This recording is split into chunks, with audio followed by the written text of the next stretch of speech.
여러분 안녕하십니까? EBS 초대석 정관용입니다. 지난 3년 이상 온 지구를 팬데믹에 빠뜨린 이 코로나19 바이러스. 다행히 예방 백신 또 먹는 치료제도 개발됐죠. 우리나라에서도요, 우리 기술로 이 먹는 코로나19 항바이러스 약물 개발이 되고 있답니다.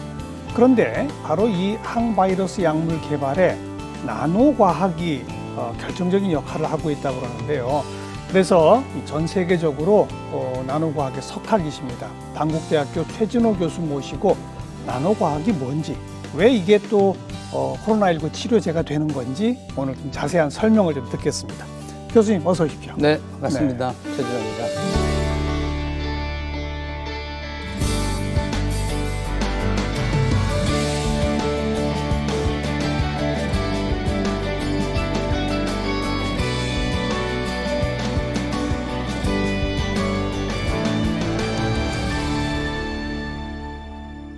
나노라는 게 아주 작은 단위를 말하는 거죠. 전 거기까지는 아는데 그 다음은 잘 모르겠어요. 나노과학이 뭡니까? 나노라는 말은 사실은 그 그리스에서 유래한 건데 난장이를 의미하는 것입니다. 그래서 그 크기로 보면 나노메타 그러면 그 10억분의 1 메터를 의미하는 겁니다. 그래서 굉장히 작은 크기를 말하는 것이죠. 근데 이제 그런 나노 물질 그러면 그런 나노 크기의 물질을 의미하는 것으로서 아주 작은 물질. 그래서 대개 1나노메타에서 100나노메타 크기의 물질을 다루는 분야를 우리가 나노과학이라고 얘기를 합니다. 그래서 그거를 우리가 이제 좀 알아듣게 이렇게 잘 표현해 본다면 1나노메타 크기와 1m를 비교한다 그러면 탁구공 크기와 지구 크기를 비교한다고 보시면 됩니다. 탁구공과 지구. 그래서 지구의 크기를 거기다가 10억분의 1을 하면 축구공 크기, 탁구공 크기로 이렇게 표현할 수가 있다는 뜻이죠. 그러면 조금 이해가 되시죠? 근데 그렇게 아주 작은 물질, 그것이 어떤 역할을 합니까? 그 역할이 무궁무진한가요? 그 나노 물질이라고 하는 것은 원래 어떤 물질이 이렇게 큰 덩어리 물질이 있으면 그 덩어리 물질을 계속 잘게 자르면 잘라서 그 물질의 원래 성질을 그대로 유지하도록 하면서 가장 작은 단위로 이제 나눠 놓은 것이 우리가 얘기하는 분자라고 하는 것입니다. 그렇죠. 근데 그 분자를 또 분해시키면 또 원자라는 단위가 되죠. 그래서 예를 들면 쉽게 말씀드리면 물 분자가 있는데 물이 있는데 물은 H2로 다 알고 계시죠. 근데 그 물을 또 나눠 놓으면 수소와 산소로 나눠지겠죠. 그렇게 되죠. 그런데 그 수소와 산소는 물과 성질이 전혀 다릅니다. 다르죠. 그러면 이제 물은 아주 작은 그 원래 성질을 유지하면서 가장 작은 단위가 분자지 않습니까? 그럼 분자를 어떻게 우리가 보통 만드냐면 물의 덩어리 그러면 온도를 낮춰주게 되면 얼음이 되죠. 그 얼음을 이제 녹여주게 되면 물이 되죠. 그 물을 끓여주게 되면 수증기가 되는데 그게 이제 분자가 되는 과정입니다. 그렇지만 온도를 다시 낮춰주게 되면 그럼 그 물 분자는 다시 물이 되지 않습니까? 그런 의미에서 분자라고 하는 그런 원래 성질을 잃지 않는 그런 단위의 그 분자는 원래 다시 물로 돌아오기 때문에 분자에서 응축상이 되면 물이 되고 또 응축이 되면 고체가 되지 않습니까? 원래 성질을 잃어버리지 않죠. 그래서 그런 분자를 예를 들어서 그 분자는 아주 작은데 크기가 그것을 조금 더 분자들이 서로 모여서 분자가 2개가 모이고 3개가 모이고 5개, 10개, 20개 이렇게 모이게 되면 분자의 덩어리가 되죠. 그 분자의 덩어리는 큰 그 덩어리하고 큰 물질과 한 개의 분자와의 중간 크기가 됩니다. 당연하죠. 그 중간 크기의 그 물질의 덩어리가 원래 그 덩어리 물질과 분자와의 성질과는 조금은 다른 중간의 성질을 갖는다는 것을 알게 된 것이죠. 근데 그 덩어리 물질이 그 중간 단위가 나노 단위군요. 나노 단위인데 그런 나노 물질들이 원래 분자와 또 덩어리와는 조금 다른 성질을 나타낸다 하는 것들을 이제 알게 된 것이죠. 그래서 그거는 이제 뭐 화학자라든지 물리학자라든지 재료공학을 연구하는 사람들에게 있어서는 지금까지는 완전히 새로운 세상이 열린 거기 때문에 그거는 이제 과학 분야 연구하는 사람들에게는 새로운 블루오션이 나타나게 된 것이죠. 설명하신 대로 물 덩어리의 특성과 물 분자의 특성과 다른 나노 단위의 고물 나노 단위 예를 들면 그런 그것은 이 다른 것과 다른 특성을 지니더라. 근데 그럼 그 특성을 어디다 써먹을 수 있는지 다 한번 연구해 보자 이렇게 되는 거군요. 그렇게 되는 거죠. 이제 너무나 자료에 잘 알려져 있지만 초기에 이제 그 나노 과학에 관한 소개 자료를 보면 금의 색깔은 우리가 황금색 그래서 노란색으로 알고 있죠. 그렇죠. 근데 그 금을 계속해서 잘게 잘라서 크기가 예를 들면 뭐 20나노, 10나노, 5나노, 2나노, 1나노 이렇게 되면 금의 색깔이 원래 우리가 가지고 있던 과학적 특성으로서는 노란색, 황금색이래야 되는데 빨주노초, 파남보 색깔이 다 나오게 됩니다. 정말요? 네. 그래서 새로운 그런 물리적 성질, 새로운 화학적 성질 그런 것들이 나타나기 때문에 사람들이 나노과학에 새로운 그런 연구 영역이 있다라는 걸 이제 알게 된 것이죠. 그러니까 그렇게 다양한 색깔이 나온다는 거는 다양한 특질을 지닐 수 있다는 얘기니까 그 다양한 특질을 지닌 그 나노 물질들 가지고 뭘 할 수 있는지. 그렇죠. 그 연구 분야가 무궁무진하겠네요. 무궁무진하죠. 그래서 이제 반도체에서도 뭐 몇 나노 스케일, 뭐 10나노 스케일, 5나노 스케일 뭐 이런 얘기 하는 것처럼 다른 물질에 있어서는 마찬가지입니다. 예를 들면 자기 기록 매체처럼 예를 들어서 어떤 정보를 저장할 수 있는 그런 어떤 기록 매체도 그 사이즈가 작아지면 작아질수록 정보를 담을 수 있는 그 함량이 커지기 때문에 그런 분야도 예를 들면 물리학자들이나 재료공학자들에게 새로운 연구 영역이 될 수 있고 반도체, 메모리 이런 영역이 있을 수 있고 또 그리고 이제 의학 분야가 있고 의학 분야도 또 있게 되겠죠. 그래서 이건 비교적 최근에 이제 많은 분들이 연구하고 있는데 사실은 MIT에서 떠오르는 학문 분야 중에 10개의 학문 분야가 소개됐었는데 그 중에서도 그 나노 메디슨이라는 분야가 있었고 나노 로보텍스라는 연구 분야가 있었습니다. 나노 로보텍스 약하고 나노 메디슨하고 그렇죠. 그런 나노 로봇 기술. 그런데 그게 2006년인가 그게 보고된 바가 있었는데 떠오르는 기술로. 그런데 지금은 거의 뭐 한 17년 후에 지금 얼마나 많은 사람들이 그 나노 기술을 의학에 응용하고 로봇 기술에 응용하고 있는지 아실 수 있잖아요. 그래서 이제 나노 기술을 이용해서 의학 연구에 이제 응용하는 경우에 있어서는 예를 들어서 진단하는 기술이라든지 치료하는 기술에 나노 기술을 접목시키는 것이죠. 진단에도 치료에도 신약 개발에도 그렇게 응용을 할 수 있는 것이죠.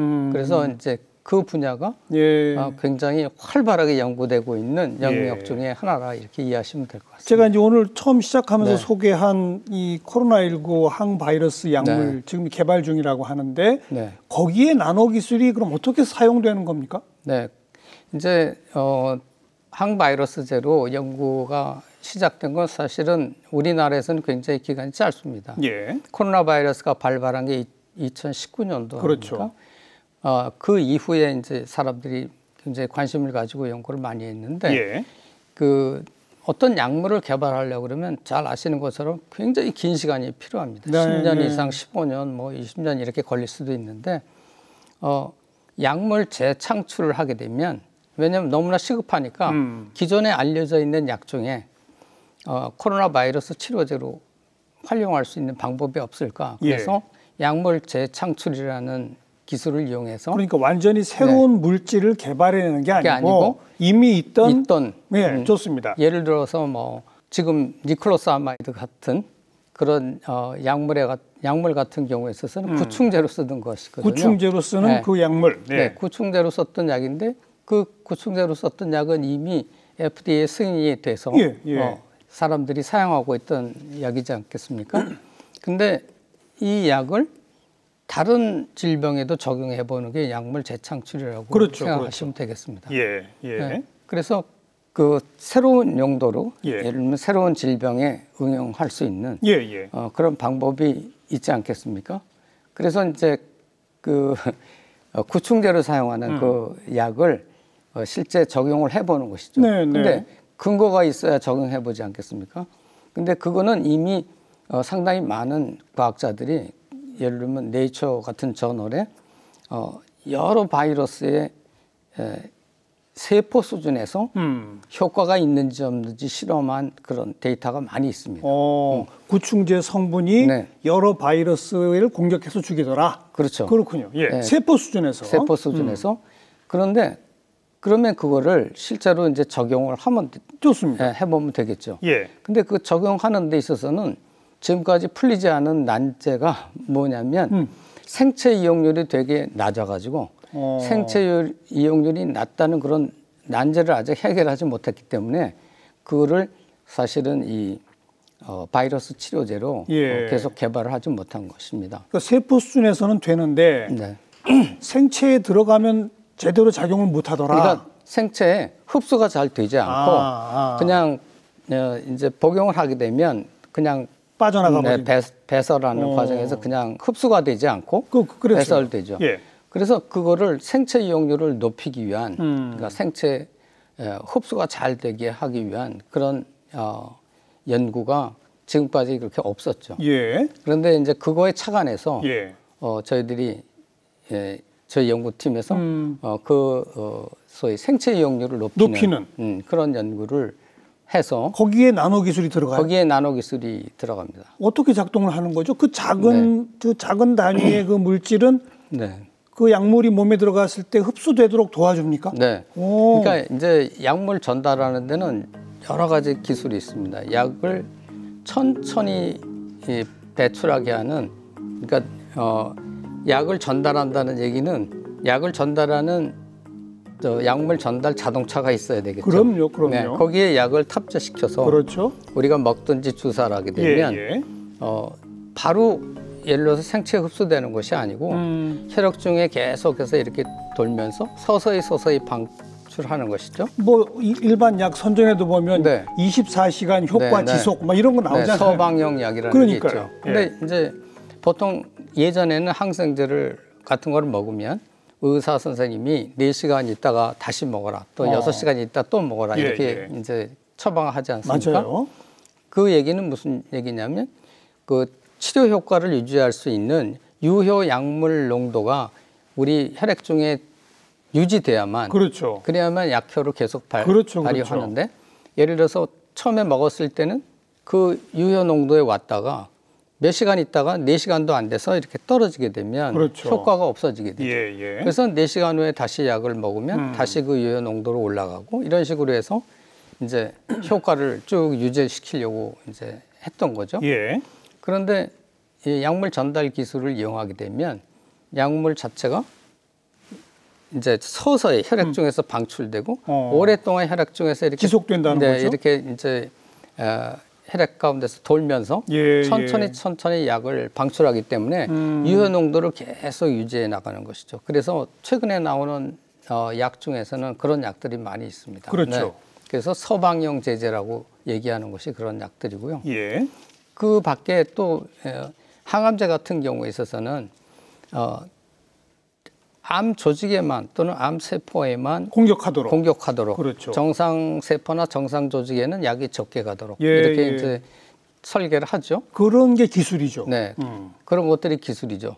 그런 기술을 그거는 이제 액티브 타겟팅 또는 패시브 타겟팅 그런 기술이 있어서 약물 전달에는 목표 지점까지 이제 가도록 목표 지점까지 정확하게 이제 약들이 갈 수 있도록 그렇게 물질 설계를 하는 것이죠. 네.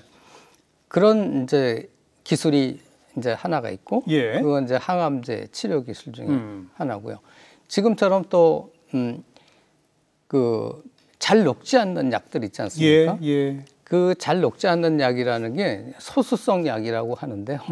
소수성이라는 건 기름과 같은 약이죠. 기름.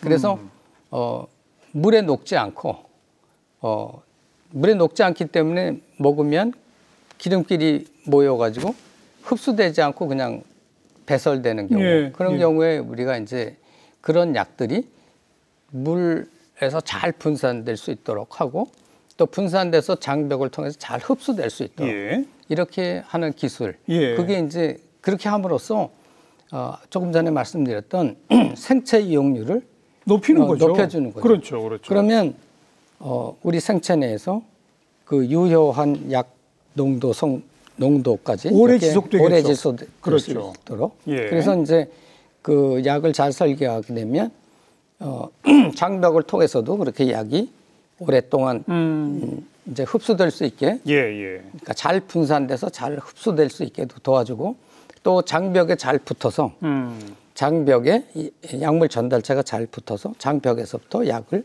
서서히 방출해서 이제 체내로 잘 흡수할 수 있도록 이렇게 할 수 있는 것이죠. 그게 약물 전달체인 것이고, 그렇죠. 그 약물 전달체를 만들고 구성할 때 나노 기술이 들어가는 거죠. 지금까지 설명해 주신 말씀을 이제 요약해 보자면 기존의 구충제로 사용되는 어떤 약 물질이 있는데 이게 바이러스에 분명히 효과를 보이더라. 세포 단위에서. 그렇죠. 그런데 사람한테 제대로 흡수가 안 되더라. 이걸 흡수될 수 있도록 하는 전달 체계를 개발하고 만드는데 나노 기술을 적용하니까 되더라. 그런 거죠. 그리고 지금 임상까지 해보니 부작용도 없고 바이러스를 제대로 잘 공격하더라. 그렇죠. 이거로군요. 그렇습니다. 그럼 그거는 코로나19 바이러스한테만 먹혀요? 아니면 다른 바이러스한테도 먹혀요? 보통은 이제 바이러스로 치료제를 개발할 때 대개 한 바이러스에 하나의 드럭을 개발하죠. 그렇죠.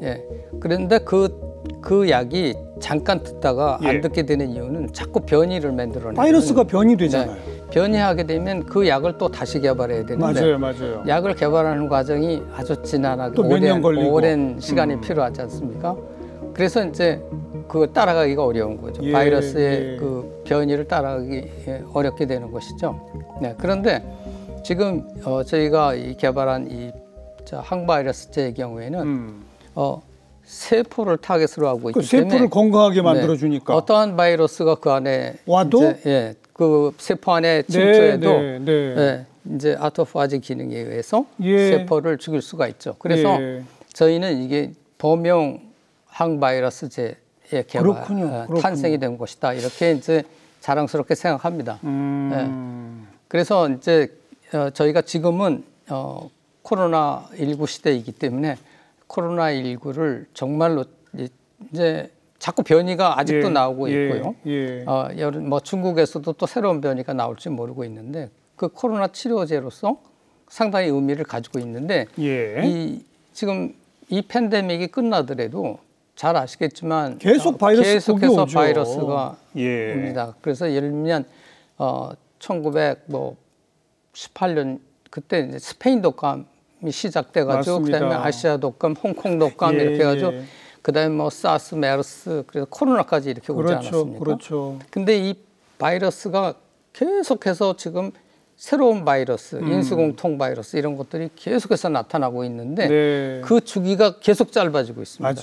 예전에는 뭐 한 20년, 뭐 15년 이렇게 되던 것들이 지금은 거의 10년 이내로 계속해서 새로운 바이러스가 나타나고 있지 않습니까? 근데 이제 요 약이 제대로 잘만 개발되고 정말 제대로 인체에 적용된다는 게 입증만 되면 어떤 바이러스가 새로 생겨도 이 약을 통해 해결해 볼 수 있죠. 그렇군요. 그래서 기존의 감기도 사실 바이러스 아닙니까? 그렇습니다. 근데 보통 왜 감기는 워낙 변종이 많으니까 감기 약이 없다고 그랬잖아요. 감기 약도 되는 거네요. 될 수 있습니다. 에이즈도 바이러스 아닌가요? 에이즈 치료도 저희들이 이제 목표로 하고 있는 이 니콜로사마이드가 HIV 바이러스에도 효과가 있다라는 게 세포 레벨에서는 알려져 있거든요. 이미 그런 게 다 국제적 학술지에 다 실린 논문들이죠? 있습니다. 그렇기 때문에 문제는 생체 이용률을 높이지 못한 이런 거의 한 20년 정도 이렇게 해결되지 못한 난제인데 요거를 이제 약물 전달 기술을 잘 접목해서 저희가 해결했기 때문에 아마 다양한 바이러스가 오더라도 이거를 임상에 바로바로 적용하면 새로운 약이 나올 수 있지 않을까 이렇게 생각하고 있습니다. 그렇죠. 바이러스를 공격하는 거는 바이러스 성격에 맞춰서 따로따로 개발해야 되지만 세포가 알아서 바이러스를 공격하게 도와주는 약이니까 네. 어떤 바이러스가 와도 세포는 퇴치할 수 있으니까. 그렇죠. 그러니까 모든 바이러스 질환에 적용해 볼 수 있는 그런 신물질 이렇게 네, 말할 수 있겠군요. 그렇게 말할 수 있습니다. 그리고 이제 지금 전 세계 예. 그 바이러스 관련 연구하는 학자들이 이번 코로나 이제 2019년 코로나 예. 발발로 엄청 후회하고 있죠. 왜요? 정치권에서도 후회하고 있고 왜 미리미리 바이러스 질병에 대비하지 못하느냐. 예. 메르스 바이러스를 우리가 혼난 지가 얼마 전이고 사스도 그랬었고요. 그럼에도 불구하고 우리가 잘 대처하지 못했죠. 그래서 작년 제 기억으로는 5월인가 6월 달에 예. G7 서밋이 있었어요. G7 정상회담이 있었는데 그 G7 정상회담 한 달 전에, 그러니까 5월 달에, 작년 5월에 G7 아카데미션 미팅이 있었는데 과학자들의 네, 아카데미션 G7 수준에서 그러니까 학술원 회원들의 모임이 있었는데 거기서 우리가 미리 팬데믹에 대비하시면 안 된다. 그래서 정부 차원에서 그리고 민간에서도 이러한 그 팬데믹 문제를 해결하는데 미리미리 준비하시면 안 된다. 우리가 똑같은 실수를 반복하면 안 된다. 그래서 거기서 그런 논의가 됐고요. 성명서가 거기서 채택되고 미래 팬데믹에 대비하자 이렇게 발표가 됐었고요. 네. 그래서 바이오 강국에서는 이미 그거에 하고 있어요. 네, 대비를 하고 있죠. 근데 그 투자받은 돈으로 범용 바이러스 치료제를 개발하는 쪽에서도 나노 기술을 응용합니까? 그쪽은 그거는 저희들이 이제 알 수는 없지만 네, 아마 나노 기술을 이용해서 범용 바이러스 개발한 만약 이번에 임상 이상이 잘 끝나면 아마 그게 전 세계적으로 최초가 되지 않을까요? 주목받겠군요. 네. 네. 그래서 메커니즘도 그 사람들이 개발한 거, 그들이 개발한 것과는 다른 기작을 이용해서 이제 그 새로운 약이 개발된 것이기 때문에 굉장히 의미 있는 일이라고 이렇게 생각하고 우리나라의 제 생각은 그렇습니다. 우리나라가 이제 바이오 강국이라고 하면서도 제대로 된 바이러스 치료제나 백신이 없지 않습니까? 신약과 관련해서는 좀 우리가 뒤처지죠. 네. 그리고 지금은 10대 선진국 아닙니까? 그럼요. 네. 우리 자존심을 세워야 되는 그런 때가 아닐까 생각하고 바이오 강국을 만들어내야 된다고 생각하는데 요게 성공하면 그래도 꽤 우리나라가 전 세계적으로 바이오 강국으로서 입지를 붙이는 그리고 우리의 자존심을 좀 지키는 이게 지금 의미가 있지 않을까. 임상이 이미 다 진행이 됐고 이게 결과를 분석하고 이제 그런 단계 아니겠습니까? 이게 근데 바이러스 치료뿐 아니라 나노 기술이 항암 치료에도 적용될 수 있다면서요? 네, 항암 치료에도 적용될 수 있죠. 그건 어떤 방식인가요? 아까도 제가 말씀을 좀 전에 드렸는데 이렇게 생체 이용률을 높이는 기술도 있지만 이렇게 암 조직에만 타겟팅할 수 있게 암 조직에 암 세포에 암만 골라서 이렇게 공격하도록 약이 전달될 수 있도록 그런 전달 체계에도 나노 기술이 쓰여요? 나노 기술이 있습니다. 아마 전 세계적으로 항암제 연구에서는 아마 대부분 99%가 그런 연구를 하고 있지 않을까 이렇게 생각하고 있는데 네. 기존의 항암제 투여받으면 뭐 암세포뿐 아니라 다른 모든 세포도 공격받고 뭐 백혈구도 줄어들고 면역력이 아주 급격히 떨어져서 사람이 굉장히 힘들잖아요. 근데 그렇게 힘들지 않게 할 수 있는 약 개발이 진짜 인류의 숙제 아닙니까? 근데 나노 기술이 그걸 해낼 수 있다고요? 어떤 방식으로요? 저희가 그 개발한 항암제 중에 지금 해외 임상을 계획하고 있는 약이 하나 있는데 그 약은 유무기 하이브리드인데요. 무기 약물 전달체에 그 탁셀이라고 하는 아주 좋은 항암제가 있습니다. 근데 그 탁셀이라고 하는 이 항암제는 굉장히 치료 효과는 우수한데 이 독성이 심해서 예를 들어서 항암 치료를 받는 케모테라피를 받는 환자의 경우에 그 이제 약을 투여받으면 그 약을 투여받고 그 다음 날은 이제 그런 부작용을 좀 회복할 수 있는 그런 약을 또 치료제를 또 투여받고 그리고 또 3주간 기다렸다가 원래 항암 치료하면 네. 뭐 3주나 한 달 사이에 한 번씩 입원해서 주사 맞고 또 퇴원하고 그러잖아요. 네, 그래서 그렇게 이제 한 달씩 사이클이 돌아가죠. 그래서 항암 치료를 하면 예를 들어서 몇 차례 그렇게 치료를 하는데 대여섯 번까지도 하는데 그러면 거의 6개월간을 그 암 환자가 고통스럽죠. 그렇죠. 이게 소위 patient friendly 그래서 환자를 편안하게 고통 없게 항암 치료를 받게 하는 것이 이제 목표죠. 그 과학자들의 목표인데 그러려고 그러면 그런 면역력이 항암제 투여받고 면역력이 뚝 떨어지면 안 되니까 떨어지지 않도록 하는 것이 저희 연구의 목표였었거든요. 근데 지금 시도하고 계신 거는 나노 기술이 그걸 해낼 수 있다. 네, 그래서 어떤 방식입니까, 그게? 네, 그래서 굉장히 선택성이 좋게 암 조직에 그 항암제 독세탁셀이 전달될 수 있게 하는 건데 보통 이제 암이 있는 그 부위는 그 조직에는 그 암이 빨리 자라기 때문에 빨리 자라죠. 혈관도 같이 빠르게 자랍니다. 그렇겠죠.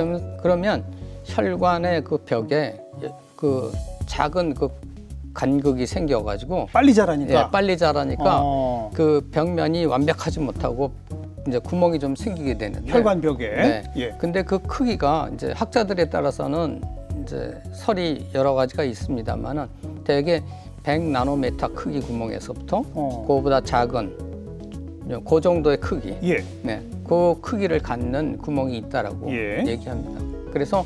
그런데 그러면 나노 입자를 그 정도 크기로 만들어서 예를 들어서 뭐 한 4, 50나노미터라든지 그 작은 크기로 만들어서 거기에 약을 탑재해가지고 주사를 하게 되면 혈관을 이렇게 따라서 돌다가 그 구멍이 있는 혈관 벽을 통해서 이렇게 이제 약이 빠지게 되는데 알겠습니다. 그 약이 빠지게 되면 암 조직으로만 선택적으로 이렇게 빠지게 돼서 그러니까 다른 혈관은 그렇게 빨리 안 자랐기 때문에 구멍이 없는데 거기는 아주 덴스해가서 그러니까요. 그러니까 거기는 조밀해서 빠질 필요가 없고 암이 있는 부위의 혈관에만 그런 구멍이 있군요. 그렇죠.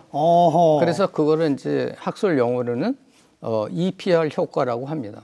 그래서 EPR이 enhanced, P는 permeability and retention. 그래서 무슨 말이에요, 그게? enhanced permeability. 그 구멍에 훨씬 더 잘 빠지고 거기에 오랫동안 머무르게 하는 거죠. 나노 입자가. 근데 그 나노 입자가 거기 암 조직에 머무르면 거기서 약이 방출되지 않습니까? 그렇죠. 서서히 방출하게 되니까 암 조직을 거기 있는 죽일 수가 있는 암 거죠. 조직을 선택적으로 죽이게 되고 그 EPR 효과가 보통 조직에는 혈관벽이 덴스하기 때문에 아주 조밀하기 때문에 거기 빠지지 않고 딴 데는 공격 안 하고 알겠습니다. 그리고 이제 혈액 중에서 오랫동안 돌도록 디자인을 해줘야 됩니다.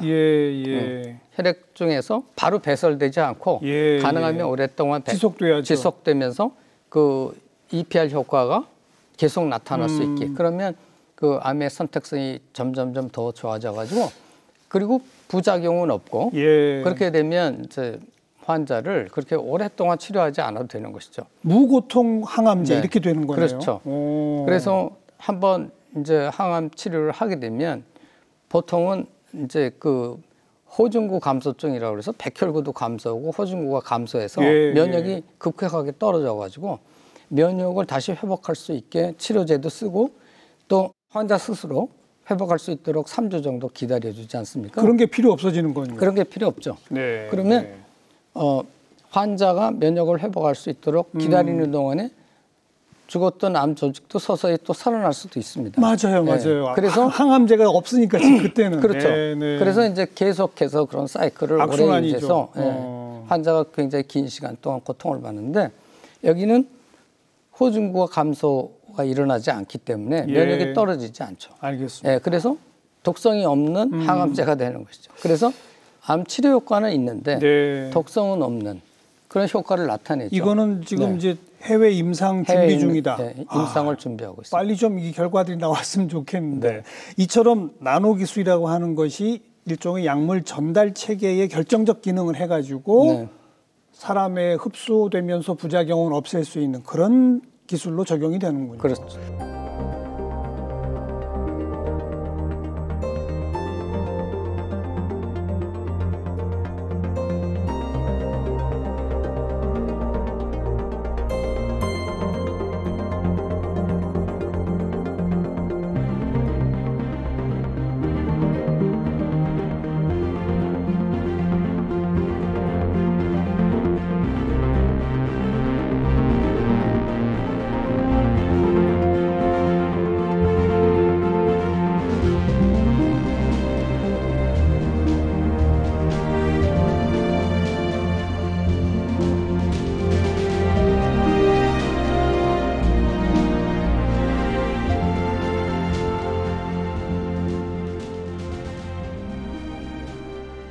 근데 우리 교수님께서는 벌써 언제입니까? 96년인가 우리나라에서 나노 학회라는 걸 세계 최초로 하셨다고요? 네.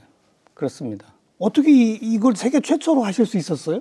네, 저는 이제 1990년대 초반부터 사실은 이런 그 나노 스케일의 물질들이 나노 크기 정도의 물질들이 그런 좀 특이한 특성을 나타낼 거라는 예측을 했었는데 처음에 설명해 주신 대로 왜 그런 아이디어를 갖게 됐었냐면 제가 이제 박사학위를 뮌헨 대학에서 했었는데 독일에 그때 제가 이제 저차원 물질에 대해서 저차원 물질은 2차원 물질입니다. 2차원 물질도 있고 1차원 물질도 있고 나노점 같은 물질도 있고 그런데 2차원 물질은 어떤 물질이냐면 아코디언처럼 이 나노 물질이 이렇게 팽창할 수 있는 그래서 예를 들면 어떤 물질을 끼워 넣으면 얘가 이렇게 팽창하는 그런 특성을 가지고 있거든요. 그 팽창하고 나면 서로 다른 기능을 갖는 물질이 이렇게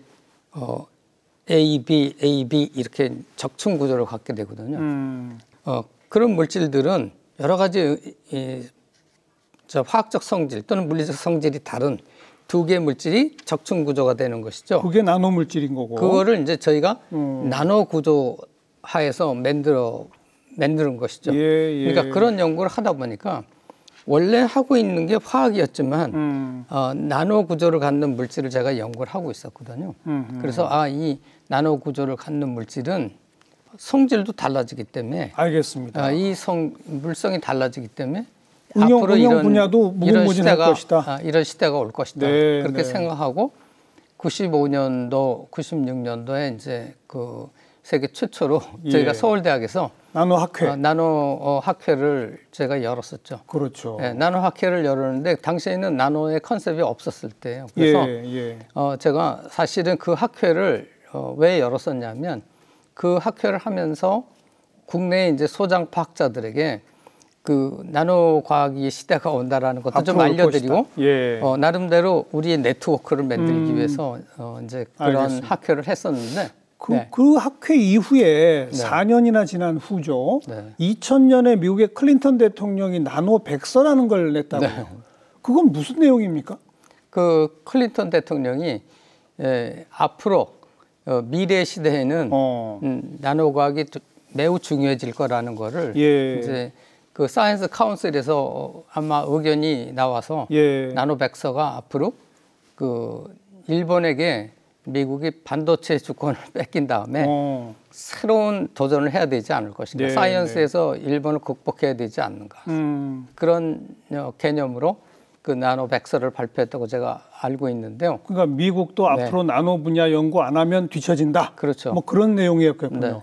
그리고 지금 미국이나 일본 이런 나라들도 그 교수님 같은 나노 물질을 응용한 여러 연구들이 많이 되고 있나요? 그 이후에 2000년도 이후에 뭐 우리나라도 마찬가지지만 전 세계적으로 유럽, 뭐 일본 이런 선진국에서는 대부분 엄청난 국가적인 그런 지원을 하면서 나노과학에 대한 연구가 시작이 됐고 그리고 그게 이제 뭐 반도체 분야 아까 설명해 주신 그런 데도 쓰이고 신약 쪽에도 지금 많이 되고 있나요? 연구가? 그렇습니다. 우리나라 말고도? 전혀 이제 이 다른 학문적 관점에서 나노 기술을 이제 보기 시작했거든요. 그래서 나노 기술뿐만 아니라 바이오 기술하고도 접목이 되고 나노 기술을 기반으로 해서 IT 기술과도 접목이 되고 알겠습니다. 의료 기술과도 접목이 되고 뭐 이렇게 계속해서 학문이 발전해 왔죠. 그리고 그런 경계면에 항상 블루오션이 있었거든요. 그렇겠죠. 새로운 분야가 나타났거든요. 그렇겠죠. 그래서 예를 들면 나노 메디신도 그런 블루오션 중에 하나였었죠. 그렇죠.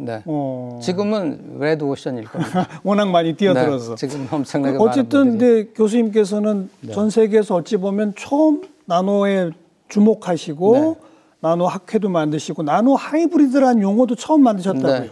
나노 하이브리드는 뭐예요, 그럼? 뭐 용어를 처음 만들었다기보다는 그 나노 크기의 이제 분자 덩어리를 그것만 연구하는 것이 아니고 나노 크기의 분자 덩어리가 유기 분자 덩어리도 있고 무기 덩어리도 있고 여러 가지가 있는데 그걸 섞어보는 거예요? 그것들을 그 화학적으로 잘 설계해서 얘들이 1대1로 또는 1대2로 이렇게 잘 결합할 수 있도록. 그러면 그게 이제 구조가 저 주차장 구조 기억하시면 될 것 같습니다. 주차장이 이렇게 있으면 주차장에 자동차가 파킹을 하면 이렇게 주차장 그 뼈대가 있고 자동차가 있고 주차장 층이 있고 그다음 자동차가 있고 이걸 분자할 레벨에서 그렇게 만드는 겁니다. 그렇게 만들어주게 되면 그게 유기물 분자, 무기물 분자, 유기물 분자, 무기물 분자 이렇게 떡시루처럼. 그렇죠. 그럼 바이오 분자, 무기 분자 그런 식으로 그렇게 되면 소위 샌드위치 구조가 되는 거죠. 그러면 이 물질의 성질이 완전히 달라집니다. 또 달라진다. 달라집니다. 그래서 이제 연구에서도 이제 완전히 블루오션이 될 수가 있고 그렇게 새로운 성질을 갖는 물질은 소위 새로운 기능을 갖는 신물질 창출로 이어질 수 있고 이게 이제 잘 되는 나라는 미래의 먹거리가 거기서 나오죠. 계속 창출되는 것이죠. 바로 그런 나노 하이브리드 이런 기술을 응용해서 지금 뭐 범용 바이러스 치료제 또 무고통 항암제 지금 이쪽을 지금 계속 개발하고 계신 건데 이미 이전에 일상 생활용품이나 무슨 뭐 이런 것으로 적용해서 성공시킨 사례가 있습니까? 그런 사례 있습니다. 어떤 게 있습니까? 예를 들면 이제 그 나노 약물 전달체를 연구할 때 약물 개발하는데 뭐 10년 넘게 15년, 20년 걸리는 긴 기간이 필요하지 않습니까? 그럼 그 긴 기간 동안 연구하는 동안에 꾸준히 결실이 나오지 않더라도 꾸준히 하고 있어야 되죠. 그런데 예를 들면 그런 기술을 바이오 분야이지만 예를 들어서 뭐 식품이나 화장품 쪽에 접목을 시키며 주게 되면 굉장히 빨리 상업화가 될 수가 있죠.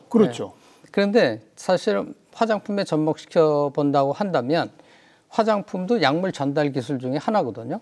왜냐하면 트랜스더멀 딜리버리 그래서 피부를 통해서 유효한 성분이 들어가는 거 아닙니까? 그래서 그것도 이제 뭐 약물 전달 기술 중에 중요한 기술 중에 하나입니다. 예전에 배멀미 할 때 여기다가 붙이지 않았습니까? 패치를. 그런 것처럼 통증이 있으면 통증이 있는 곳에 패치 붙이는 것처럼 그거 마찬가지로 피부에도 그렇게 접목시킬 수 있다 그래서 화장품을 개발하셨어요? 그래서 바이타민 C를 바이타민 C는 비타민 C. 비타민 C는 가장 독성이 없는 화합물인데 가장 화학적으로 불안정합니다. 그래요? 그래서 빛만 쬐도 비타민 C가 분해 깨지고 또 뭐 물에 집어넣어도 또 물에 있는 산소와 반응해서 깨지고 공기 중에서 깨지고 빛 쬐도 깨지고 뭐 이렇게 굉장히 불안정한 화합물이에요. 근데 그 불안정한 화합물을 나노 기술을 이용해서 이 2차원 구조를 갖는 층 사이에 여기 나노 공간이거든요. 이 층 사이가 거기에 바이타민 C를 이렇게 끼워 넣는 것이죠. 그러니까 주차장에 자동차 끼워 넣듯이 그렇게 끼워 넣어서 그거를 화장품에 적용을 하니까 주차장에 세워놓은 차는 파킹한 거를 다시 차를 빼내려고 그러면 시간이 걸리죠. 즉시 팍 나오지는 못하죠. 그런 것처럼 바이타민 C가 이 층 안에 들어가 있는 나노 층 안에 들어가 있는 이 바이타민 C는 천천히 방출하게 됩니다. 오래 지속되더라 효과가. 그래서 화장품에 이렇게 발라주게 되면 저희가 그 방출 속도를 측정해 보니까 12시간 정도 지나야 다 빠져나옵니다. 그래서 그런 화장품을 직접 개발해서 시판까지 됐나요? 지금 이제 그 상용화돼 있습니다. 이미? 상용화돼 있고. 시장 반응이 좋아요? 좋습니다. 그 비타브리라고 얘기하는데 바이타 하이브리드 그래서 비타브리라고 하는 그런 그 상품화되어 있는 화장품 아이템들이 있는데 우리나라 이제 고객보다는 일본에서 굉장히 히트를 쳐서 그 기술 이전된 그 회사에서 그 일본에 1년에 한 1,000억 정도 수출을 한 거로 제가 알고 있습니다. 또 우리 교수님이 이 국제 굉장히 권위 있는 학술지 이런 수준의 논문만 뭐 600여 편이 넘는 논문을 쓰셨고 특허만 28개를 가지고 계시다고요? 어떤 특허들입니까? 아까 말씀드린 그런 그 화장품에 적용할 수 있는 그러니까 미백, 항주름 그 화장품에 적용할 수 있는 그런 샌드위치 만드는 법 쉽게 말하면 화장품 원료 예. 개발한 그런 특허도 있고요. 그다음에 이제 그 DNA 바코드라는 게 있는데 그거는 이제 층구조에 DNA를 끼워 넣는데 예. 그 DNA는 이제 더블 헬릭스 구조 아닙니까? 예. 근데 이 DNA를 합성 DNA를 만들어서 요걸 단일 가닥으로 이렇게 만들어서 하나는 우리 2차원 구조에 집어넣어 가지고 그거를 우리가 예를 들면 어떤 물질에 이렇게 뿌려두고 네. 또 반쪽의 DNA는 DNA 칩을 이렇게 만들어서 두면 여기서 예를 들면 그 어떤 이미 이쪽에 나노 물질에 집어넣어준 DNA를 꺼내서 예. 이쪽 DNA 칩에다 올려주게 되면 예. 얘는 DNA가 원래 더블 헬릭스였기 때문에 둘이 서로 이렇게 잘 딱 붙습니다. 결합되죠. 딱 결합되는데 합성한 DNA 위에다가 이렇게 형광 물질을 붙여주게 되면 빛을 발하는 예. 형광을 나타내는 그 분자를 거기다 붙여놓게 되면 예. DNA 칩에서 여기 이 나노 물질에 우리가 시크릿 코드로 넣어놨던 DNA가 여기서 읽히는구나 하는 걸 알 수가 있거든요. 예. 그래서 그거를 이용해 가지고 예를 들면 뭐 시장의 유통 질서를 어지럽히는 그런 가짜 농축산품 많이 많죠. 있지 않습니까? 그런 예를 들면 뭐 인삼도 있을 수 있고 뭐 여러 가지 있을 수 있는데 그 인삼의 그 뇌두에다가 그거를 이렇게 뿌려두게 되면 아주 소량을 뿌려두게 되면 예. 나중에 중국 인삼 불법 유통되고 있는 뭐 중국 아니라 다른 외국의 인삼 원산지를 속일 수가 없죠. 그리고 원래 거기다가 DNA 시크릿 코드에 예를 들면 원산지가 어디인지 어떤 유통 경로로 왔는지 그거에 따라서 시크릿 코드를 다 달리주면 그러면 이 인삼은 뭐 풍기에서 어디서 이렇게 그러니까요. 게다가 뭐 몇 년도 생산된 건지 전부 다 알겠군요. 그리고 뭐 예를 들면 가짜 명품 이런 것들 다 구별낼 수 있는데 그래서 그게 뿌리는 바코드로 예전에 이제 알려지기도 했었는데 그 뿌리는 바코드 뿌리면 나노 구조를 갖는 아주 작은 소량의 물질이기 때문에 뿌려놓은 데가 보이지 않습니다. 사람들은 모르죠. 모르죠. 그러나 딱 검색해 보면 다 알 수 있는 거죠. DNA 칩에 이렇게 나올 수가 있게 되는 거죠. 그것도 특허를 가지고 계시고. 그렇죠. 네. 그런 것들을 하여튼 근데 그런 특허도 저희들이 가지고 있는데 그건 제가 어떤 기관이라고 말씀드릴 수 없는데 우리나라의 그 중요한 정보기관에서 국가를 위해서 그쪽에서 유일하게 쓰시겠다고 그래서 그쪽으로 가 있습니다. 아, 그래요? 정말 무궁무진하네요. 적용 분야가. 그렇습니다. 그 나노에 주목하시고 그걸 다양하게 적용할 수 있는 연구를 다양하게 해오시고 화장품 쪽에도 또 일종의 이제 원산지 증명이나 뭐 이런 제품 진품 증명, 뭐 DNA 칩 이쪽도 해보시고 요즘 주목하고 계신 건 오늘 설명들은 범용 바이러스 치료, 나노 메디슨 쪽에, 그다음 항암제 이쪽에 좀 주목하고 계신 그렇습니다. 거군요. 앞으로 계획 목표가 있으시다면? 앞으로 목표는 지금 저희가 이제 임상 2상이 끝나지 않았습니까?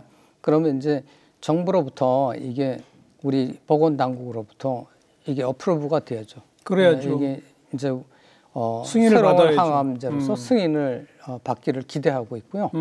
그다음에 이제 외국에 또 임상을 또 나가지 않습니까? 그러니까 외국에 임상 가면 그 임상도 잘 될 수 있도록 이렇게 후원을 제가 잘 해줘야 되겠죠. 그렇죠. 기술 지원을 좀 잘 해주려는 그런 목표를 가지고 있습니다. 그리고 우리 정부에서도 이제 그 새로운 그런 항바이러스제, 항암제가 나와 있기 때문에 우리가 이제 바이오 강국으로 가기 위해서는 우리 정부에서 그런 것들의 도움이 그런 것들을 적극적으로 지원하고 발굴해주는 그런 노력이 필요하지 않을까. 알겠습니다. 그렇게 어찌 생각합니다. 보면 그 어떤 변종 바이러스들이 앞으로 나타나도 대처할 만한 실력을 갖춘 이런 거에 이제 단계이기 때문에 그렇죠. 또 고통 없이 암세포를 공격할 수 있는 새로운 차원의 어떤 항암 뭐 이런 차원이니까 어쩌면 인류 공통의 숙제에 한 걸음 더 나가는 것일 수도 있거든요. 정말 다 이루어지기를. 최 교수님 때문이 아니라 우리 지구인 모두를 위해서 정말 이루어지기를 성공하시기를 바라겠습니다. 네, 감사합니다. 오늘 아주 좋은 말씀 잘 들었습니다. 고맙습니다. 네, 감사합니다.